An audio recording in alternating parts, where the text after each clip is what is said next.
ಇನ್ನು ನೇರವಾಗಿ ಇಲ್ಲಿಂದ ನಾವು ರಾಯಚೂರು ಕಡೆಗೆ ಹೋಗೋಣ. Yes. ರಾಯಚೂರು ಕಡೆಗೆ ಏನು ಪರಿಸ್ಥಿತಿ ಇದೆ ನೋಡಿ, ಆ ಭಾಗದಲ್ಲಿನೇ ಅತಿ ಹೆಚ್ಚಾಗಿ ಪ್ಯಾನಿಕ್ ಆಗಿರೋದು. ಅದೇನು ಪೆಟ್ರೋಲ್ ಬಂಕ್ನವರೇ ಆ ರೀತಿಯಾಗಿ ಪ್ಯಾನಿಕ್ ಅನ್ನು ಸೃಷ್ಟಿ ಮಾಡಿದ್ರು ಅನ್ನುವಂಥ ಅನುಮಾನ ಬರ್ತಾ ಇದೆ. ಕಾರಣ ಈ ಥರ ಬರ್ತಾ ಇದ್ದಾರೆ, ಕಳಿಸ್ಕೊಳ್ಳಿ ಬಿಡು, ಮುಂಚೆ ನಾವು ಅಡ್ವಾನ್ಸ್ ಆಗಿ ಕೊಡ್ತಾ ಇರಲಿಲ್ಲ, ಅವ್ರು ಬಂದು ಕೊಟ್ಟ ನಂತರ ನಾವು ಅಮೌಂಟ್ ಕೊಡ್ತಾ ಇದ್ವಿ, ಅವರೇ ಸೃಷ್ಟಿ ಮಾಡಿದ್ರ ಅಂತ. ಇಲ್ಲದೇ ಇದ್ರೆ ಯಾವ ಪೆಟ್ರೋಲ್ನವರು ಬಂಕ್ನವರು ಈ ಥರ ಕ್ಯಾನ್ಗಳಲ್ಲಿ ತುಂಬಿಸಿ ಕಳಿಸೋದಿಲ್ಲ. ಯಾಕಂದ್ರೆ ಒಂದು ಬಾಟಲ್ ತೊಗೊಂಡೋದ್ರು ಕೂಡ ಯಾಕೆ ಏನು ಅಂತ ಕೇಳುವಂಥ ಪೆಟ್ರೋಲ್ ಮಾಲೀಕರಿದ್ದಾರೆ ಪೆಟ್ರೋಲ್ ಬಂಕ್ನಲ್ಲಿ. ಇಲ್ಲಿ ಹೆಂಗೆ ತುಂಬಿಸಿ ಕಳಿಸಿದ್ರು ಅನ್ನೋದು ಅನುಮಾನ ಬರುತ್ತೆ.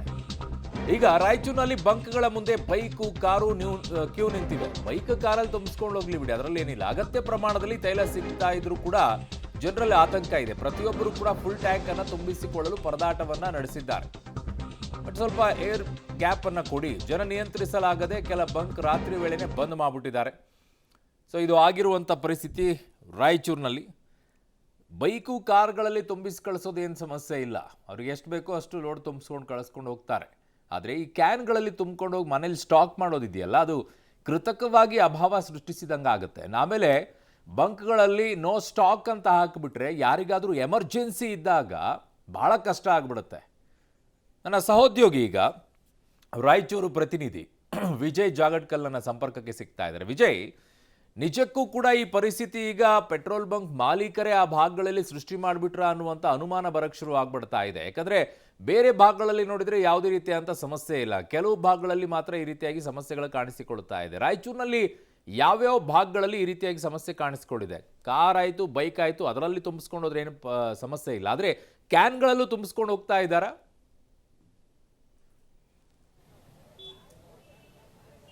ನಿಜ ಅರುಣ್, ನಿಜಕ್ಕೂ ಕೂಡ ಯಾಕೆ ಈ ಥರದ ಪರಿಸ್ಥಿತಿ ನಿರ್ಮಾಣ ಆಗಿದೆ ಅನ್ನುವಂಥದ್ದು ಕೂಡ ಇಲ್ಲಿ ಸಮಸ್ಯೆ ಪ್ರಶ್ನೆ ಆಗಿರುವಂಥದ್ದು.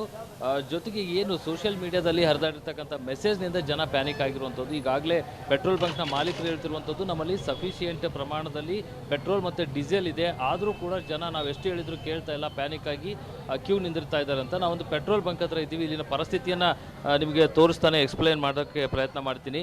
ನಿಜಕ್ಕೂ ಕೂಡ ಏನು ಇಲ್ಲಿ ರಾತ್ರಿ ಕೂಡ ಇಷ್ಟೇ ಪ್ರಮಾಣದ ಜನ ಇದ್ದರು, ಈಗಲೂ ಇಷ್ಟೇ ಪ್ರಮಾಣದ ಜನ ಇಲ್ಲಿ ಬರ್ತಾ ಇರುವಂಥದ್ದು. ಆದರೆ ಈ ಬಂಕ್ನಲ್ಲಿ ಈಗ ಏನು ಕ್ಯಾನ್ಗಳಿರ್ಬೋದು, ವಾಟರ್ ಬಾಟ್ಲ್ಗಳೇನು ತೊಗೊಂಡು ಬರ್ತಾ ಇದ್ರು, ಅದಕ್ಕೆ ಪೆಟ್ರೋಲನ್ನು ತುಂಬಿಕೊಡ್ತಾ ಇಲ್ಲ, ಕ್ಯಾನ್ಗಳಿಗೆ ತುಂಬೋದನ್ನು ಇಲ್ಲಿ ಬಂದ್ ಮಾಡಿದ್ದಾರೆ. ಜೊತೆಗೆ ಒಬ್ಬ ಬೈಕ್ ಸವಾರನಿಗೆ ಕೇವಲ 300 ರೂಪಾಯಿ ಪೆಟ್ರೋಲ್ನ ಮಾತ್ರ ಆಗ್ತಾ ಇರುವಂಥದ್ದು, ಹೆಚ್ಚು ಪ್ರಮಾಣದ ಪೆಟ್ರೋಲ್ ಆಗ್ತಾ ಇಲ್ಲ. ಯಾಕೆಂದರೆ ಏನು ಫುಲ್ ಟ್ಯಾಂಕನ್ನು ಹಾಕ್ಸ್ಕೊಳ್ಳೋ ಮೂಲಕ ಇಲ್ಲೇ ಪೆಟ್ರೋಲ್ ಕೂಡ ಖಾಲಿ ಆಗ್ತಾ ಇತ್ತು. ಈ ಒಂದು ಪೆಟ್ರೋಲ್ ಬಂಕ್ನ ಕೆಪಾಸಿಟಿ 12,000 ಲೀಟರ್ ಇದ್ದರೆ ಅದು ಮಧ್ಯಾಹ್ನದ ವೇಳೆಗೆ 2-3 ದಿನದಿಂದ ಖಾಲಿ ಆಗ್ತಾ ಇತ್ತು. ಹೀಗಾಗಿ ಜನ ಕೂಡ ಪೆಟ್ರೋಲ್ ಬಂಕ್ ಯಾಕೆ ಬಂದಾಗಿದೆ ಅಂತ ಪ್ಯಾನಿಕ್ ಆಗಿ ಜನ ಕ್ಯೂ ನಿಂದಿರುವಂಥದ್ದು ಮಾಡ್ತಾ ಇದ್ರು. ರಾಯಚೂರು ನಗರದಲ್ಲಿ ಮುಖ್ಯವಾಗಿ ಬಸವೇಶ್ವರ ರಸ್ತೆ ಮತ್ತು ಸ್ಟೇಷನ್ ರಸ್ತೆ ಏನಿದೆ, ಇಲ್ಲಿ 4-5 ಪೆಟ್ರೋಲ್ ಬಂಕ್ಗಳಿದೆ. ಎಲ್ಲ ಬಂಕ್ಗಳಲ್ಲೂ ಕೂಡ ಈ ಪರಿಸ್ಥಿತಿ ಇರುವಂಥದ್ದು. ಯಾಕೆಂದರೆ ಇದು ನಗರದ ಜನದಟ್ಟಣೆಯ ಪ್ರದೇಶ ಇರುವಂಥದ್ದು ಒಂದು ಕಡೆ, ಮತ್ತು ಜನ ಇಲ್ಲಿ ಜಾಸ್ತಿ ನಿಂತಿರೋದನ್ನು ನೋಡಿ ಇನ್ನಷ್ಟು ಜನ ಬಂದು ಪೆಟ್ರೋಲ್ ಹಾಕ್ಸ್ಕೊಳ್ಳೋಕ್ಕೆ ಮುಂದಾಗ್ತಿರುವಂಥದ್ದು, ಹೆಚ್ಚು ಪ್ರಮಾಣದಲ್ಲಿ ಪೆಟ್ರೋಲ್ ಹಾಕ್ಸ್ಕೊಳ್ಳೋಕ್ಕೆ ಮುಂದಾಗುವಂಥದ್ದು. ಈ ಥರದ ಪರಿಸ್ಥಿತಿ ನಿರ್ಮಾಣ ಆಗಿರೋದ್ರಿಂದ ಸಮಸ್ಯೆ ಉಂಟಾಗ್ತಿರುವಂಥದ್ದು. ಇಲ್ಲಿನ ಮಾಲೀಕರು ಹೇಳುವಂಥದ್ದು, ಮೊದಲು ರಾಯಚೂರಿನಲ್ಲಿ ನಮಗೆ ಡಿಪೋ ಇತ್ತು, ಹೀಗಾಗಿ ಕೇವಲ ಒಂದು ಅರ್ಧ-ಮುಕ್ಕಾಲು ಗಂಟೆಯಲ್ಲಿ ನಮಗೆ ಸಿಗ್ತಾ ಇತ್ತು. ಆದರೆ ಈಗ ಕಲಬುರಗಿಯಲ್ಲಿ ಏನು ಒಂದು ಪೆಟ್ರೋಲ್ನ ಡಿಪೋ ಇರೋದ್ರಿಂದ ನಮಗೆ ಟ್ರಾನ್ಸ್ಪೋರ್ಟಿಗೆ ಕೂಡ ಟೈಮ್ ಹಿಡಿಯುತ್ತೆ, ಮತ್ತು ನಾವು ಅಲ್ಲಿ ಪೇಮೆಂಟ್ ಮಾಡಿ ಆ ಒಂದು ಏನು ಸರಕನ್ನು ತೆಗೆದುಕೊಂಡು ಬರಲಿಕ್ಕೆ ನಮಗೂ ಟೈಮ್ ಆಗುತ್ತೆ. ಹೀಗಾಗಿ ಸ್ವಲ್ಪ ವ್ಯತ್ಯಯಗಳು ಆಗ್ತವೆ. ಬೇಗ ಪೆಟ್ರೋಲ್ ಖಾಲಿ ಆಗ್ತಾ ಇರೋದ್ರಿಂದ ಸಮಸ್ಯೆ ಆಗ್ತಾ ಇದೆ ಅನ್ನುವಂಥದ್ದನ್ನು ಕೂಡ ಇಲ್ಲಿನ ಮಾಲೀಕರು ಹೇಳ್ತಿರುವಂಥದ್ದು. ಹಾಗೆ ಸಂಪರ್ಕದಲ್ಲಿರಿ ವಿಜಯ್, ನಿಮ್ಮ ಜೊತೆ ಮತ್ತೆ ಮಾತಾಡ್ತೀವಿ. ಈಗ ಒಂದು ವಿಚಾರ ಹೇಳಿದ್ರು ವಿಜಯ್, ಏನೋ ಲಿಮಿಟ್ ಮಾಡಿದ್ದಾರೆ. ರಾಯಚೂರಿನಲ್ಲಿ ಪೆಟ್ರೋಲ್ಗಾಗಿ ನೂಕುನುಗ್ಗಲು ಉಂಟಾಗಿದೆ.